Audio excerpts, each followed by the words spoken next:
ओम ओम श्री गुरुभ्यो नमः। हरि ओम। शुक्लांबरधरं विष्णुं शशिवर्णं चतुर्भुजं प्रसन्नवदनं ध्यायेत् सर्वविघ्नोपशान्तये। गुरुर्ब्रह्मा गुरुर्विष्णुः गुरुर्देवो महेश्वरः। गुरुः साक्षात् परब्रह्म तस्मै श्री गुरवे नमः। सरस्वती नमस्तुभ्यं वरदे कामरूपिणि विद्यारम्भं करिष्यामि सिद्धिर्भवतु मे सदा। ॐ नमः प्रणवार्थाय शुद्धज्ञानैकमूर्तये निर्मलाय प्रशान्ताय दक्षिणामूर्तये नमः। विद्धनाय महेशाय वटमूलनिवासिने सच्चिदानन्दरूपाय दक्षिणामूर्तये नमः। अथ श्रीदक्षिणामूर्त्यष्टकम्। विश्वं दर्पणदृश्यमाननगरी तुल्यं निजान्तर्गतम् पश्यन्नात्मनि मायया बहिरिवोद्भूतै यथा निद्रया। यः साक्षात् कुरुति प्रबोधसमये स्वात्मानमेवाद्वयम् तस्मै श्री गुरुमूर्तये नम इदं श्री दक्षिणामूर्तये। तस्मै श्री गुरुमूर्तये नम इदं श्री दक्षिणामूर्तये। बीजस्यान्तरिवाङ्कुरो जगदिदं प्राणिर्विकल्पं पुनः माया कल्पितदेशकालकलना वैचित्र्यचित्रीकृतम् मायावीव विजिह्य यत्यपि महायोगी वयस्वेच्छया तस्मै श्रीगुरुमूर्तये नम इदं श्रीदक्षिणामूर्तये। तस्मै श्रीगुरुमूर्तये नम इदं श्रीदक्षिणामूर्तये। यस्यैव स्फुरणं सदात्मकमसत्कल्पार्धगं भासते साक्षात् तत्त्वमसीति वेदवचसा यो बोधयत्याश्रितान् यत्साक्षात्करणाद्भवेन पुनरावृत्तिर्भवाम्भोनिधौ तस्मै श्री गुरुमूर्तये नमः इदं श्री दक्षिणामूर्तये। तस्मै श्री गुरुमूर्तये नमः इदं श्री दक्षिणामूर्तये। नानाछिद्रघटोदरस्थितमहादीपप्रभाभास्वरम् ज्ञानैर्यस्य तु चक्षुरादिकरणद्वारा बहिस्पन्दते जानामीति तमेव भान्तमनुभात्येतत् समस्तं जगत् तस्मै श्री गुरुमूर्तये नमः इदं श्री दक्षिणामूर्तये। तस्मै श्री गुरुमूर्तये नमः इदं श्री दक्षिणामूर्तये। देहं प्राणमपीन्द्रियाण्यपिच्चलां बुद्धिं च शून्यौ विदुः स्त्रीबालान्धजडोपमात्वहमिति भ्रान्ता भृशौ वादिनः मायाशक्तिविलासकल्पितमहाव्यामोहसंहारिणे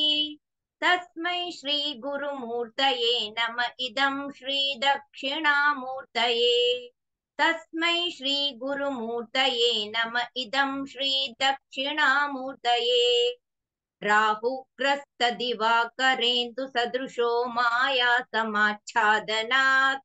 सन्मात्रः करणोपसंहरणतो यो भूत् सुषुप्तः पुमान् प्रागत्वाप्समिति प्रबोध समये यः प्रत्यभिज्ञायते तस्मै श्री गुरुमूर्तये नम इदं श्री दक्षिणामूर्तये। तस्मै श्री गुरुमूर्तये नम इदं श्री दक्षिणामूर्तये। बाल्यादिष्वपि जाग्रतादिषु तथा सर्वस्वस्थास्वपि व्यावृत्तास्वनुवर्तमानमहमित्यन्तस्फुरन्तं सदा स्वात्मानं प्रकटीकरोति भजता यो मुद्रया भद्रया तस्मै श्रीगुरुमूर्तये नमः इदं श्रीदक्षिणामूर्तये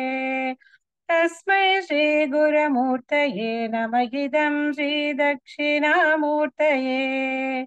विश्वं पश्यति कार्यकारणतया स्वस्वामि सम्बन्धतः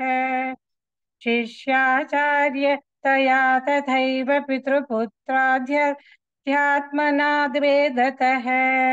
स्वप्ने जागृति वाय एव पुरुषो माया परिभ्रामितः तस्मै श्रीगुरुमूर्तये नमः इदं श्रीदक्षिणामूर्तये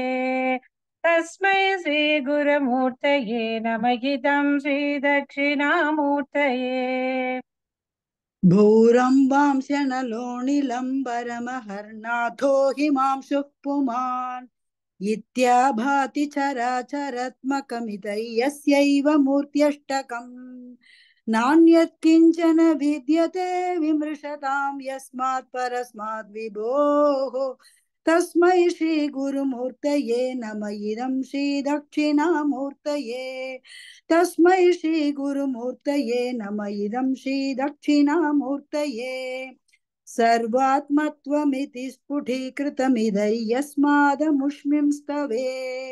तेनास्य श्रवणादधर्तमनना ध्यानात् च संकीर्तनात् सर्वात्मत्वमहाविभूतिसहितं स्यादीश्वरत्वं स्वतः सिद्धये तत्पुनरष्टदा परिणतं चैश्वर्यमव्याहतम् सिद्धये तत्पुनरष्टदा परिणतं चैश्वर्यमव्याहतम् इति श्रीमत्परमहंस परिव्राजाचार्यस्य श्री गोविंद भगवत पूज्य पाद शिष्यस्य श्रीमत्शंकर भगवत कृतौ श्री दक्षिणामूर्ति अष्टकं संपूर्णम् सौन्दर्यलहरी कर्त्रे सर्वमङ्गलदायिने शङ्कराचार्यवर्याय यतिराजायते नमः। इव शक्त्या युक्तः यदि भवति शक्तः प्रभवितुं न चेदेवं देवः न खलु कुशलः स्पन्दितुमपि अतस्त्वामाराध्यां हरिहरविरिञ्चादिभिरपि प्रणन्तुं स्तोतो वा कथमकृतपुण्यप्रभवति तनीयां सम्पांसुं तव चरणपङ्क्तिरुहभवं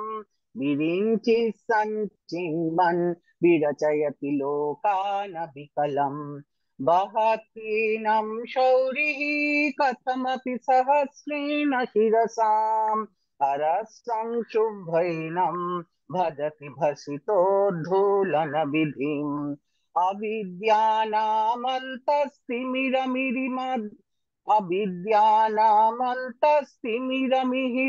अविद्यानामन्तस्तिमिरमिहिरद्वीपनगरी जडानां चैतन्यस्तव कमकरन्दश्रुतिझरी दरिद्राणां चिन्तामणिगुणनिका जन्मजलधौ निमग्नानन्दंश्च मुररिपुवराहस्य भवति त्वदन्यपाणिभ्याम् अभयवरदो दैवतगणः त्वमेका नैवासि प्रकटितबराभीत्यभिनया भयात्रातुं दातुं फलमपि च वाञ्छा समधिकं शरण्ये लोकानां तव हि चरणाविवन्तु नो हरिस्त्वामाराध्य प्रणत जन सौभाग्य जननी पुराणारी भूत्वा पुररिपुमपि क्षोभमनयत् स्मरोऽपि त्वां नत्वा रतिनयन लेहीन वपुषा मुनीनामप्यन्तः प्रभवति हि मोहाय महताम् धनुपुष्पमौर्वी मधुकरमयी पञ्चविशिखाः वसन्तः सामन्तः मलयमरुदायो धनरथः तथाप्येकः सर्वं हिमगिरिसुते कामपि कृपाम् अपाङ्गात्ते लब्ध्वा जगदिदमनङ्गो विजयते वनत्काञ्चीदामा परिकलभकुम्भस्तननता परीक्षीणा मध्ये परिणत शरच्चन्द्रवदना धनुर्बाणान् पाशं श्रेणिमपि दधाना करतलैः पुरस्तादास्तान्नः पुरमथितुराहो पुरुषिका सुधा सिन्धोर्मध्ये सुरभित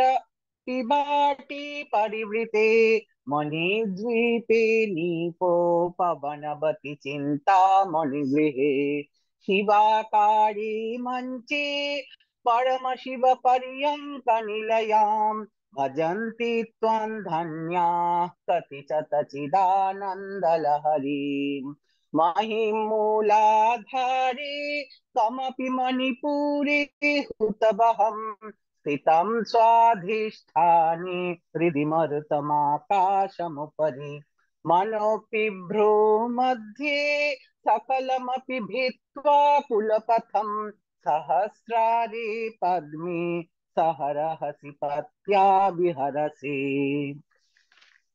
सुधाधारा सारैः चरणयुगलान्तर्विगलितैः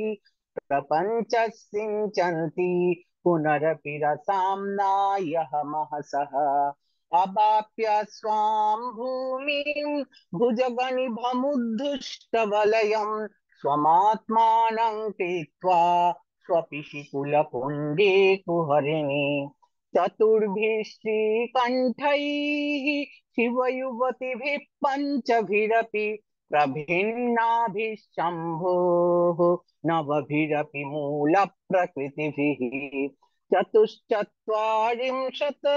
वसुदलकलाश्रत्रिवलय त्रिरेखाभिः सार्धं तव चरणकोणा परिणताः त्वदीयं सौन्दर्यं तुहिनगिरिकन्ये तुलयितुं कवीन्द्राः कल्पन्ते कथमपि विरिञ्च प्रभृतयः यदा लोकोत्सुक्यात् अमरललना यान्ति मनसा तपोभिर्दुष्प्रापाम् अपि गिरिशशायुज्य पदवीम् नरौ वर्षीयंसं नयनविरसन्नर्मसुजडं तवापाङ्गालोके पतितमनुधावन्ति शतशः गलद्वेणीबन्धाः कुचकलशविस्रस्तसिचयाः हठात् त्रुट्यत्काञ्च्यः विगलितदुकूला युवतयः हितौ षट्पञ्चाशत् दिशमधिक पञ्चाशदुदके हुताशे द्वाषष्टिः चतुरधिक पञ्चाशदनिले दिविदिष्टत्रिंशत् मनसि च चतुष्षष्टिरिति ये मयूखास्तेषामप्युपरि तव पादाम्बुजयुगम् शरज्योत्स्ना शुद्धां शशियुतजटाजूटमकुटां वरत्रासत्राणस्फटिकघटिका पुस्तककरां सकृन्नत्वा नत्वा कथमिव सतां सन्निदधते मधुक्षीरद्राक्षा मधुरिमधुरीणापणितयः कवीन्द्राणां चेतः कमलवनबालातपरुचिं भजन्ते ये सन्तः कतिचिदरुणामेव भवतीं विरिञ्चि प्रेयस्याः तरुणतरशृङ्गारलहरी गभीराभिर्वाग्भिः विदधति सतां रञ्जनममी सवित्रीभिर्वाचां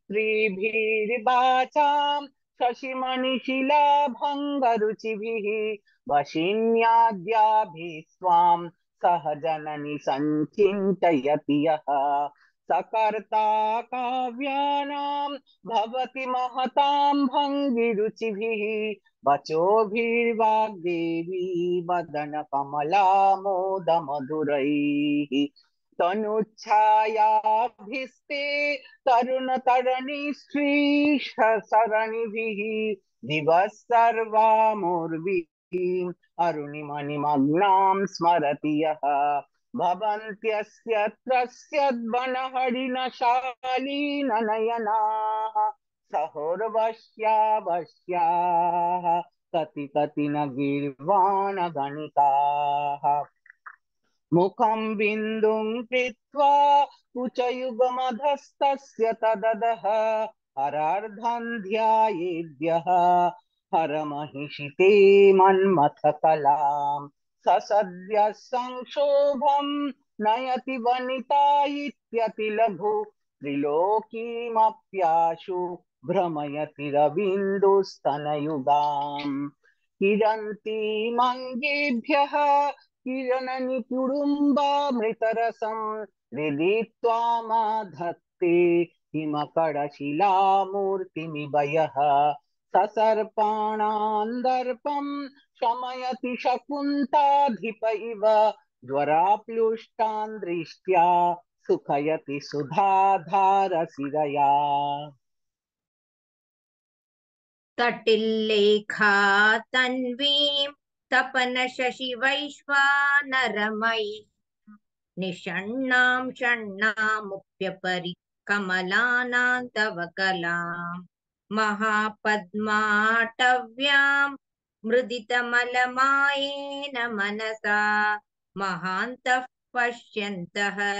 दधति परमाह्लादलहरी भवानि त्वन्दासे मयि वितर दृष्टिं सकरुणाम् इति स्तोतु वाञ्छन् कथयति भवानि त्वमिति यः तदैव त्वं तस्मै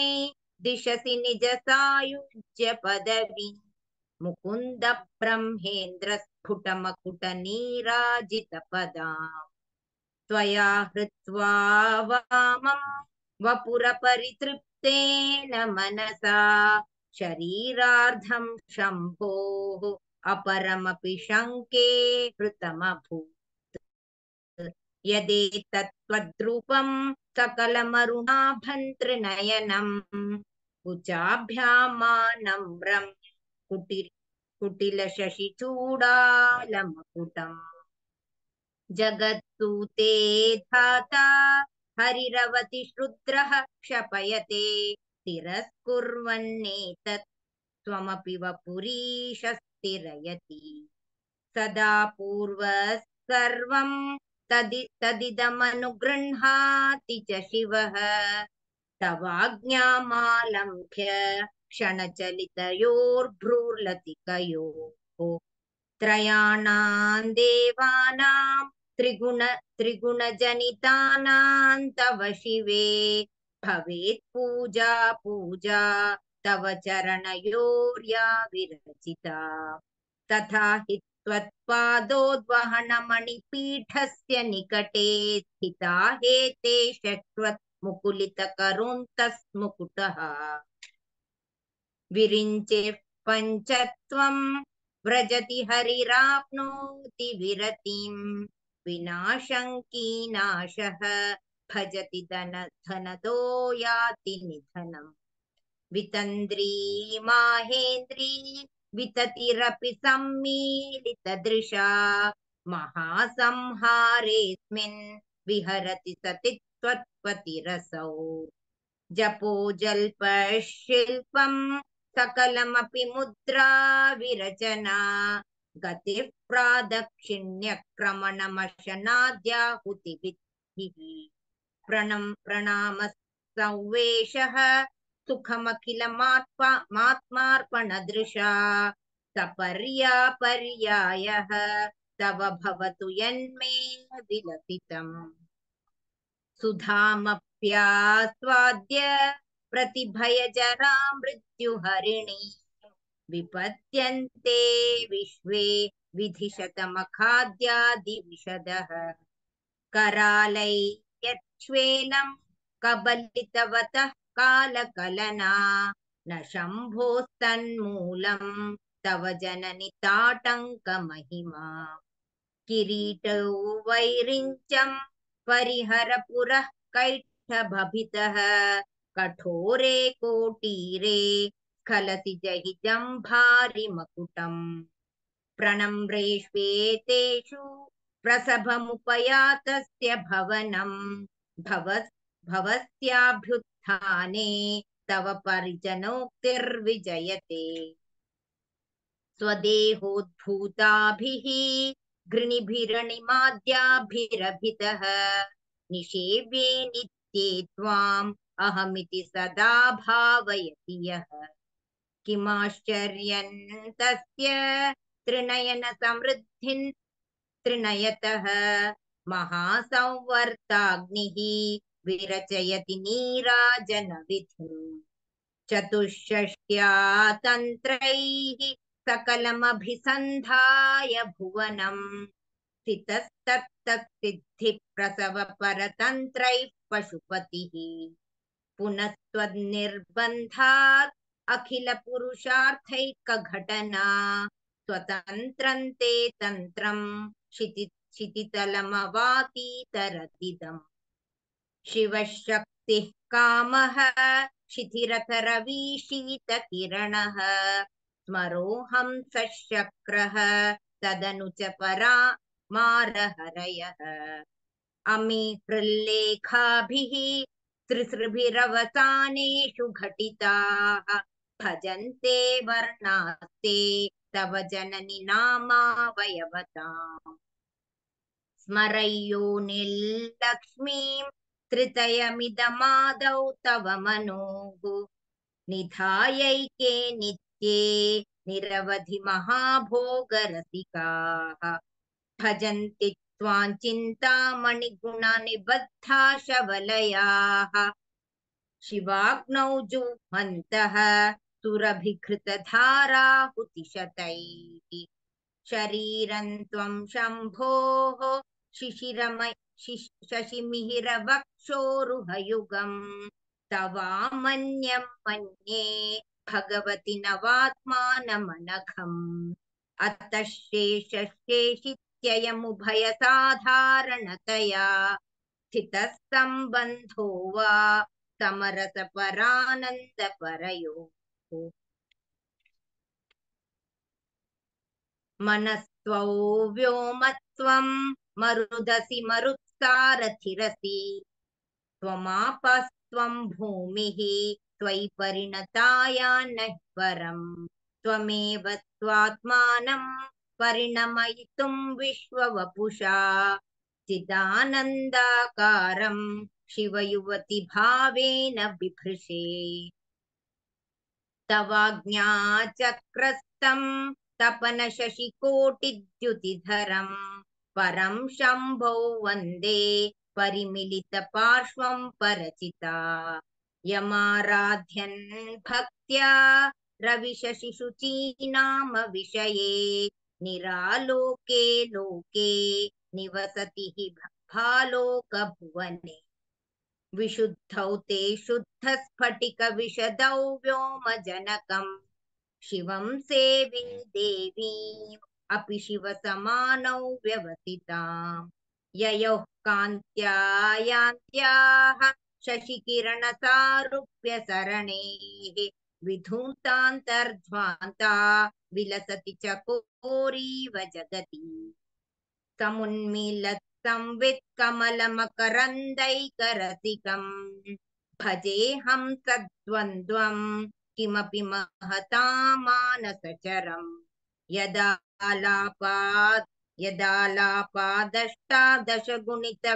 यदालापादष्टादशगुणितविद्यापरिणतिः यदा दत्ते दोषात् गुणमखिलमद्भ्यः पय इव तव स्वाधिष्ठाने कुतवहमधिष्ठाय निरतम् तमीडे सौवर्तं जननि महतीं तां च समयाम् यदा लोके लोकान् दहति महसि क्रोधकलिते दयार्द्राया दृष्टिः शिशिरमुपचारं रचयति तटित्वन्तं शक्त्या तिमिरपरिपन्थिस्फुरणया स्फुरन्नानारत्नाभरणपरिणद्धेन्द्रधनुषम् तव श्यामं मेघं कमपि मणिपूरैकशरणं निषेवे वर्षन्तं हरमिहिरतप्तं त्रिभुवनम् तवाधारे मूले सहसमयया लास्य परया नवात्मानं मन्ये नवरसमहाताण्डवनटम् उभाभ्यां येधाभ्याम् उदयविधुमुद्दिश्य तयया सनाथाभ्यां जज्ञे जनकजननीमज्जगदितं गतैर्माणिक्यत्वं गगनमणिभिः सान्द्रकटितं किरीटं ते हैमं हिमघरिसुधे कीर्तयति यः सनीटे यच्चायात् सुवर्णशबलं चन्द्रशकलं धनुषौ शौनासीरं किमिति न निबध्नादिदिशना दुनोदुत्वान्तन्नः दुलितलितेन्ति दुलितदलिनेन्दीवरवतं जनस्निग्धश्लक्ष्णं चिकुरनिकुरुम्बन्तव शिवे यदीयं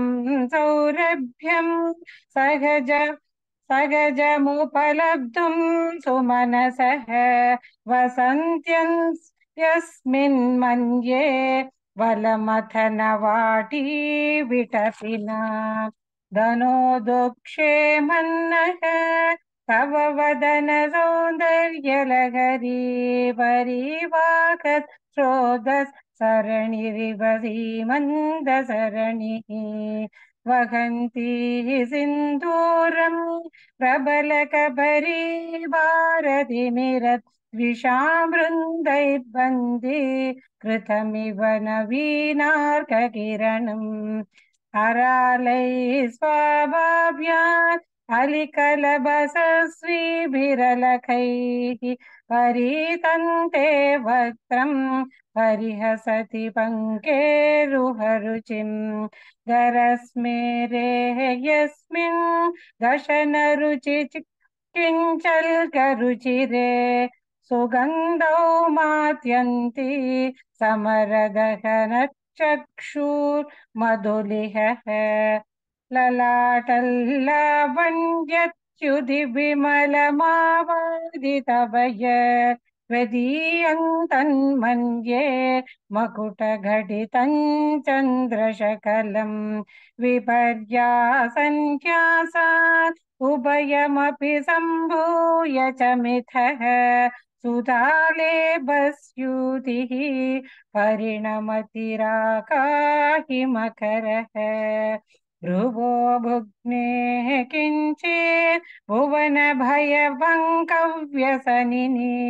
त्वदीये नेत्राभ्यां मधुकररुचिभ्यां पृथगुणम् धनुर्मन्ये सव्येतरकरगृहीतं दसिपतेः प्रकोष्ठे मुष्टौ च स्थगयति स्त्री निगूढान्तरमुमे अघसूतेः सव्यं तव सवनयमर्कात् मखतया क्रियामावामन्ते सृजति रजनीनायकतया तृतीया ते दृष्टिः गरथलितहेमाम्बुजरुचिः समाधत्ते ते सन्ध्या दिवस निशयोरन्तरचरी विशाला कल्याणी स्फुटरुचिरयोध्या कुवलयैः कृपाधारा किमपि मधुरा भोगवतिका भवन्ति दृष्टिस्ते बहुनगर विस्तार विजय ध्रुवं तन्नामौ व्यवहरणयोग्य विजयते कवीनां सन्दर्भस्तपकमकरन्दैकरसिकं कडाक्षौ व्याक्षेप प्रभरकलभौ कर्णयुगलम् अमुञ्चन्दौ दृष्ट्वा तव नवरसास्वादधरलौ असूया संसर्गा अलिगनयनं किञ्चिदरुणम् शिवे शिङ्गाराद्रा ददितरजने कुत्सनपर सरोषा गङ्गायं गिरिशचरिते विस्मयवती हरायिभ्यो भीता सरसिरुह सौभाग्यजयनी सखीष्वस्मेराते मयि जननी दृष्टिसकरुणा गते कर्णाभ्यर्णम्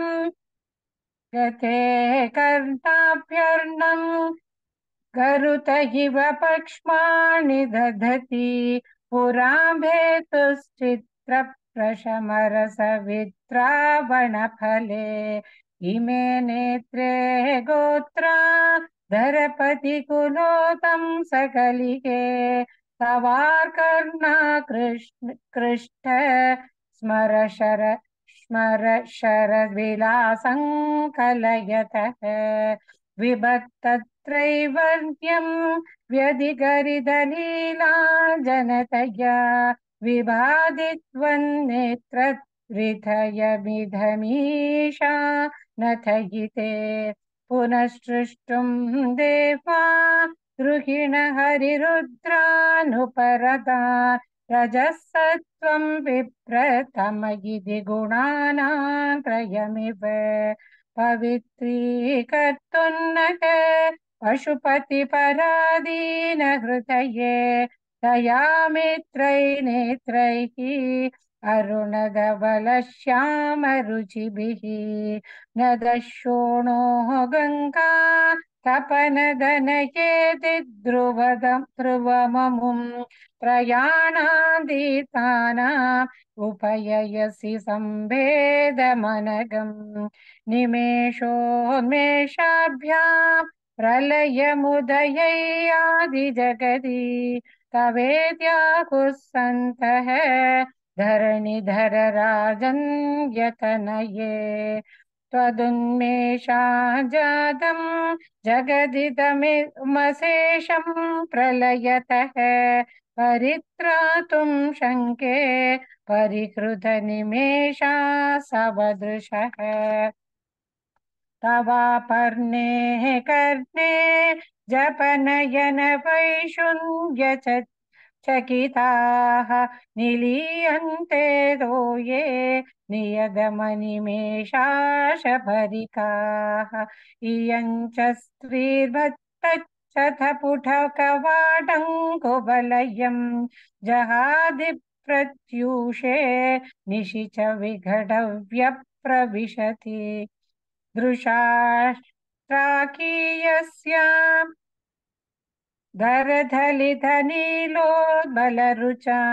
तवीयां सन्नीतीनं स्नभय कृपया मामपि शिवे अनेनायन्दन्यः भवति न च ते हानिर्यता वने वा हर्म्ये वा समकरनिपातो हिमकरः हरालन्ते बालीयुगलमकरमगराजन्यदनये नगेशामादत्ते कुसुमशरगोदण्डकुतुकम् तिरश्चीनो यत्र श्रवणपथमुल्लङ्घ्य विलसन् अभागौ व्यासङ्गः दिशति शरसन्ता नधिषणा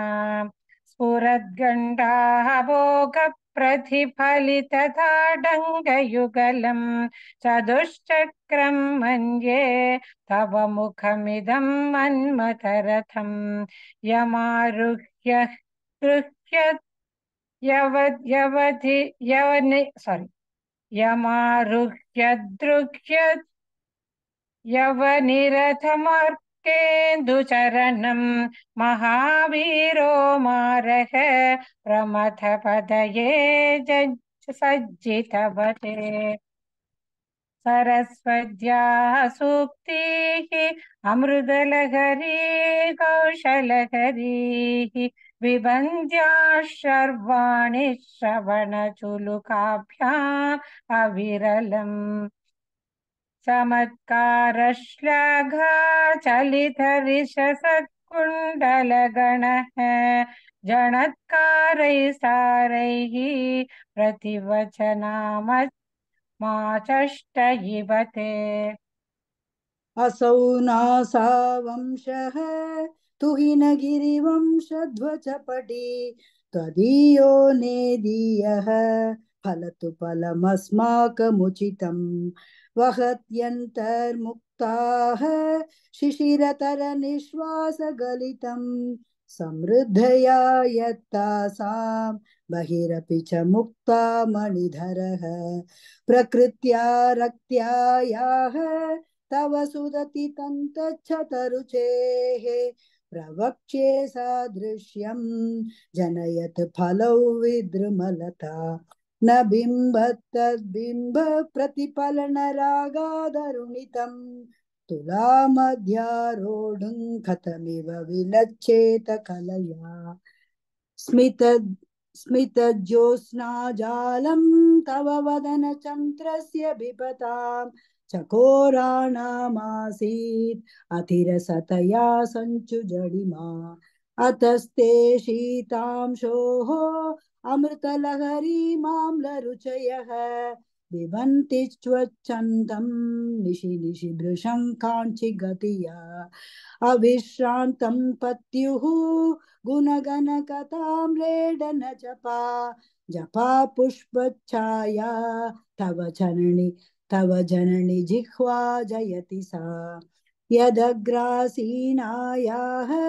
स्फटिकदृशतच्च च विमयी सरस्वत्या मूर्तिः परिणमति माणिक्यवपुषा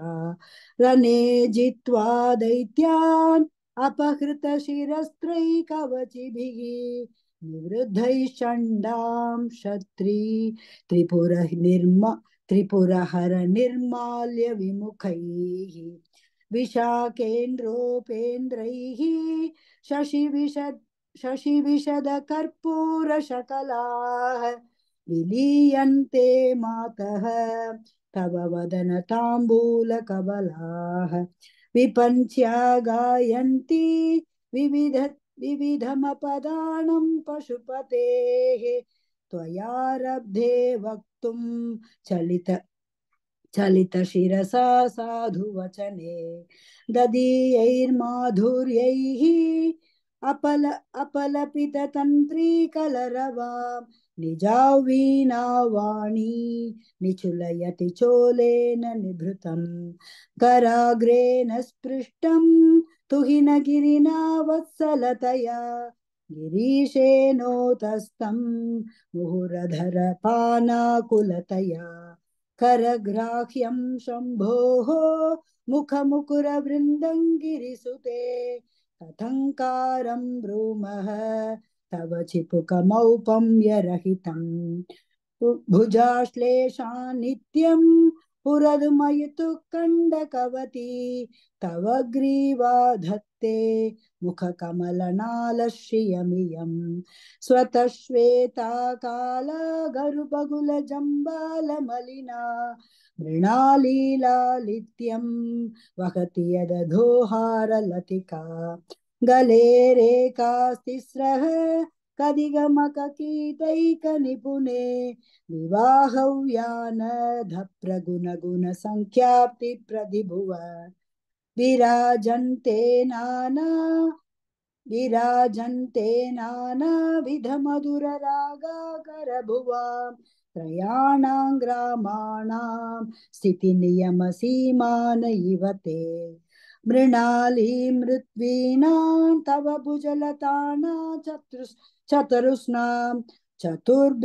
चतुर्भिः सौन्दर्यं सरसिज भवस्तौति वदनैः नखेभ्यः सन्त्रस्यन् प्रथममदनातन्तकरिपोः चतुर्णां शीर्षाणां सममभयहस्तार्पणधिया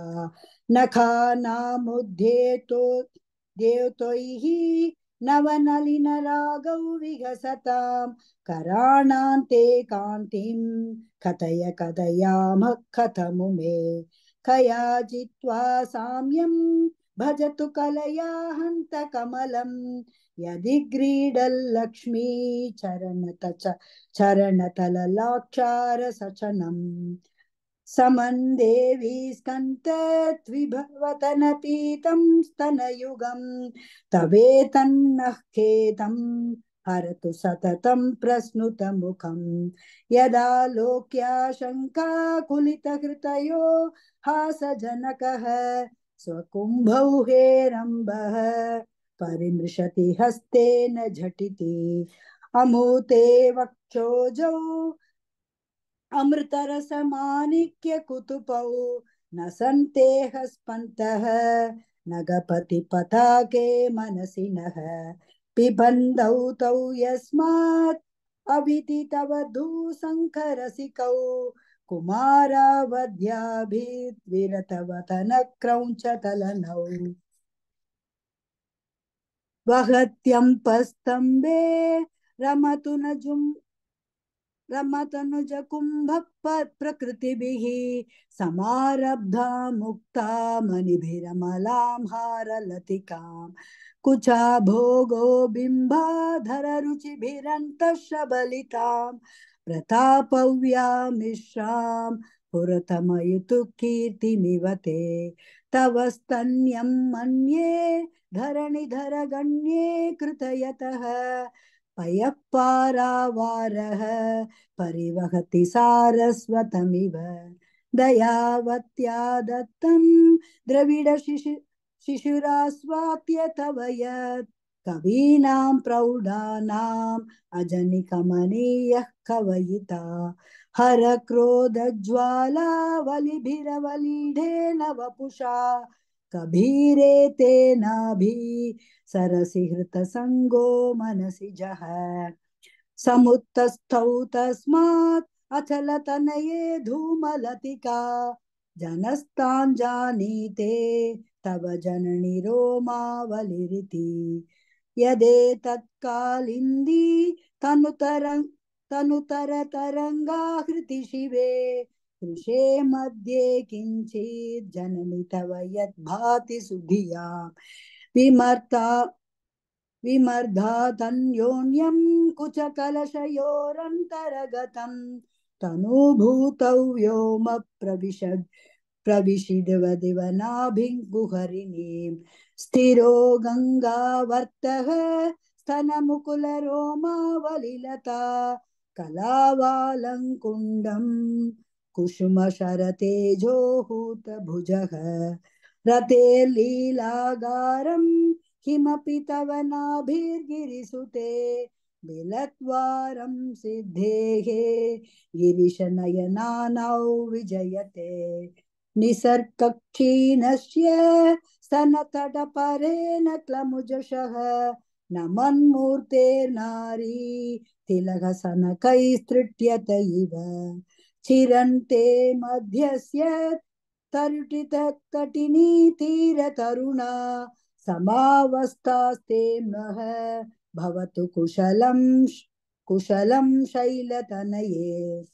कुचौ सत्यस्यः द्वितीयतटकटितकूत्पासबिथुरौ कषन्तौ दोर्मूले कनककलशाभौ कलयता तव त्रादुम्भङ्गात् अलमिति वलग्नं तनुभुवा विधानद्धन् देवी त्रिवलिलवलिवल्लिभिरिव गुरुत्वौ विस्तारम्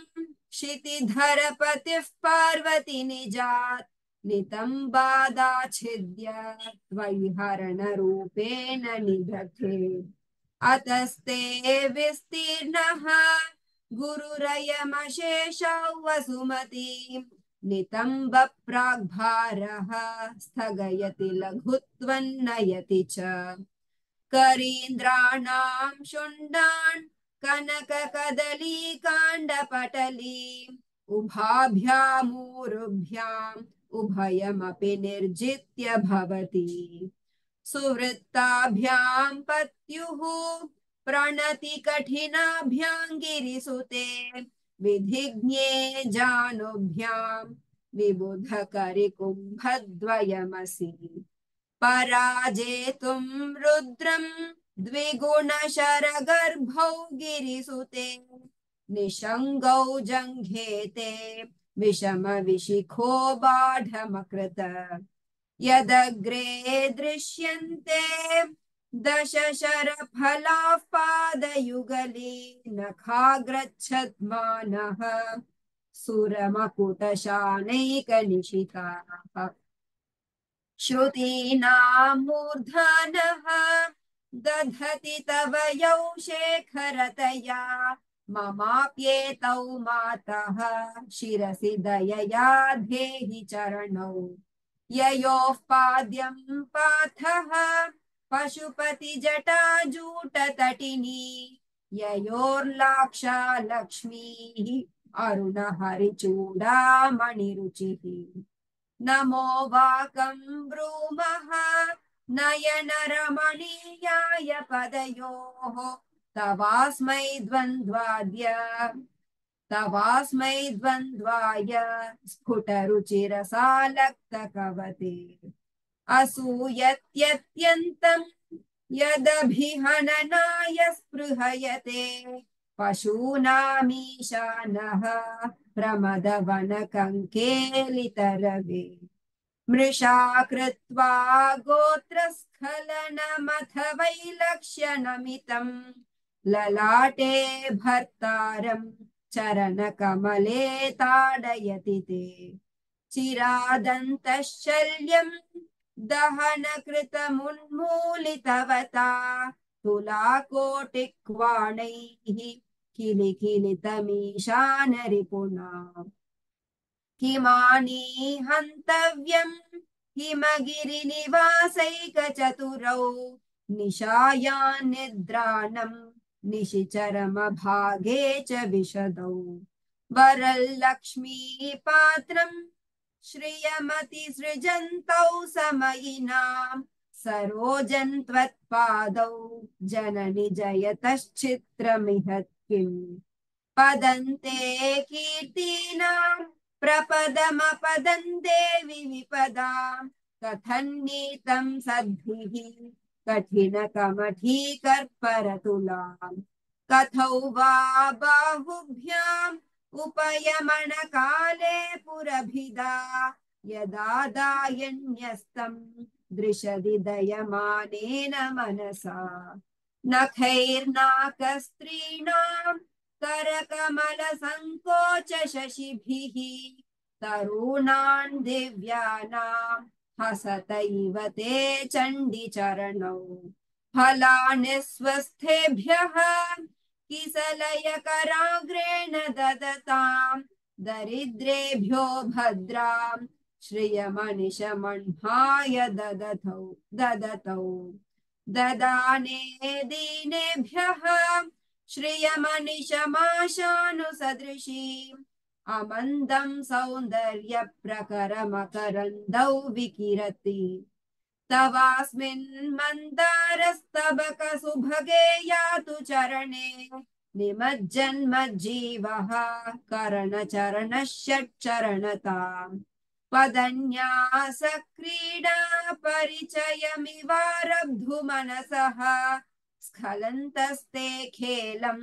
भवन कलहं सा न जहति अतस्तेषां शिक्षां सुभगमणिमञ्जीररणितश्छलादाचक्षाणं चरणकमलं चारुचरिते गतास्ते मञ्चत्वं द्रुहिण हरिरुद्रेश्वर भृतः शिवस्वच्छच्छाया घटितकपटप्रच्छदपटः त्वदीयानां भासां प्रतिफलनरागारुणतया शरीरी शृङ्गारः रस इव दृशान्दोग्धिकुतुकम् अरालाकेशेषु प्रकृतिसरला मन्दहसिते शिरीषाभाचित्ते दृशदुपलशोभाकुचतटे भृशन्तन्वी मध्ये पृथुरुरसि जारोह विषये जगत्रातुं शम्भोः जयति करुणा काचिदरुणा कलङ्कः कस्तूरी रजनिकरबिम्बञ्जलमयम् कलाभिः कर्पूरैः मरकतकरण्डन्निबिडितम् अतस्त्वद्भोगेन प्रतिदिनमिदं रिक्तकुहरम् विधुर्भूयो भूयो निबिडयति नूनं तव कृते पुरारातेरन्तः पुरमसि ततः स्वच्चरणयोः सपर्या मर्यादा तरलकरना नाम सुलभा तथा ह्येते नीताः शतमखमुखा सिद्धिमतुलां तव द्वारोपान्तस्थिभिरणि स्थितिभिरणिमाद्याभिरमराः कलत्रौ वै धात्रं कति कति भजन्ते न कवयः श्रियो देव्याः को वा न भवति पतिः कैरपि धनैः महादेवं हित्वा तव सति सती नाम चरमे कुचाभ्यामासङ्गः कुरवकतरोरप्यसुलभः गिरा माहुर्देवीं द्रुहिण गृहिणीमागमविदः हरेः पत्नीं पद्मां हर सहचरीमद्रितनयां तुरीया कापि त्वं दूरधिगमनिस्सीम महिमा महामाया विश्वं भ्रमयसि परब्रह्म महिषी कदा काले मातः कथय करितालक्तकरसं पिबेयौ विद्यार्थी तव चरण निर्नेजन जलम् प्रकृत्या मूकानाम् अपि च कविता कारणतया कदा धत्ते वाणी मुखकमलताम्बूलरसताम् सरस्वत्या लक्ष्म्या विधिहरिसपत्नो विहरते रतेः पातिव्रत्यं शिथिलयति रम्येण वपुषा चिरञ्जीवन्नेव क्षपितपशुपाशौ व्यतिकरः परानन्दाभिख्यं रसयति रसन्त्वद्भजनवान् प्रदीपज्वालाभिः दिवसकरनीराजनविधिः सुधासूतेश्चन्द्रोपलजललवैरर्घ्यरचना स्वकीयैरम्भोभिः सलिलनिधिसौहित्यकरणम् त्वदीयाभिर्वाग्भिः तव जननि वाचां स्तुतिरियम् त्वदीयाभिर्वाग्भिः तव जननि वाचां स्तुतिरियम् त्वदीयाभिर्वाग्भिः तव जननि वाचां स्तुतिरियम् इति श्रीमत्परमहंस परिव्राजकाचार्यस्य श्री गोविंद भगवत पूज्य पादशिष्यस्य श्रीमच्छंकर भगवतः कृतौ सौन्दर्यलहरी सम्पूर्णम् यदक्षरपदभ्रष्टं मात्राहीनं तु यद्भवेत् तत्सर्वं क्षम्यतां देवी नारायणी नमोऽस्तुते। विसर्गबिन्दुमात्राणि पदपादाक्षराणि च न्यूनानि चातिरिक्तानि क्षमस्व परमेश्वरी। अन्यथा शरणं नास्ति त्वमेव शरणं मम। तस्मात् कारुण्यभावेन रक्ष रक्ष ललिताम्बिका।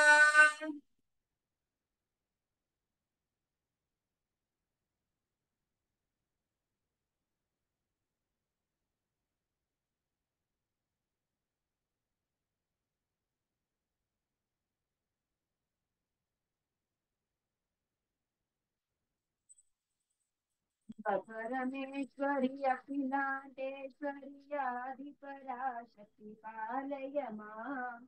अम्ब परमेश्वरी अखिलांडेश्वरी कांची कामाक्षी पालय माम्। अम्ब परमेश्वरी अखिलांडेश्वरी काशी विशालाक्षी पालय माम्। अम्ब परमेश्वरी अखिलांडेश्वरी मधुरे मीनाक्षी पालय माम्। पर्वतराजकुमारी भवानी पञ्चय कृपया मम दुरितानि। दीनदया परिपूर्ण कटाक्षी त्रिभुवन सुन्दरी देवी मीनाक्षी। कर्पूर नीराजनं सन्दर्शयामि नीराजनं माचमनीयं समर्पयामि।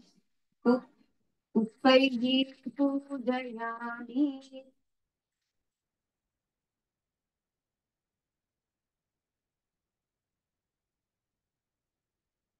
ॐ पूर्णमदः पूर्णमिदं पूर्णात् पूर्णमुदच्यते पूर्णस्य पूर्णमादाय पूर्णमेवावशिष्यते। ॐ शान्तिः शान्तिः शान्तिः। हरिः ॐ।